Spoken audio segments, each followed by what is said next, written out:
So this is us, Jackie. And this is us, Cynthia. And Here we are again for another vlog. So ang gagawin namin for today's vlog ay Food Color Challenge. At alam niyo naman na siguro kung anong color.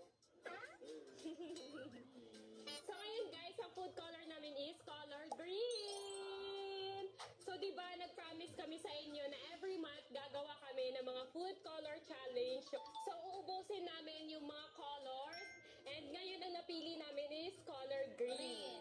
Healthy naman yan. Yes, healthy tayo ngayon. parang puro gulay. Parang puro gulay yan eh, di ba? Pero parang puro healthy. Yes, puro healthy. So healthy living muna kami for today.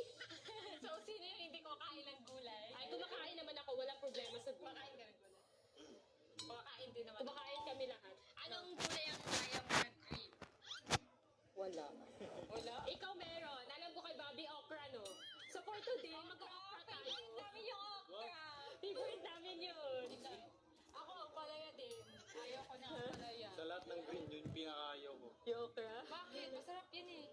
Eh, wala tayong magagawa kasi yun yung challenge natin ngayon. Kailangan mo kumain. Kailangan kumain kasi yun lang din yung favorite din namin So, ng yung sa mga gulay. palaya guys, kaming dalawa, hindi namin trip yung palaya. Palaya? Pero kaya Pag may itlog. Kaya naman sa Univer. Hindi ko na. Hindi, masarap yan pang breakfast. Yan yung breakfast natin ngayon, ang palaya. Nilaga daw, nilaga na. Ay, wag naman yung nilaga.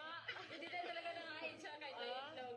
Okra kinakain. Ay, okra pwede. Baliktad sila siya. Gusto Hindi, niya- pwede natin. Baliktad siya. Gusto ng palaya. Siya naman.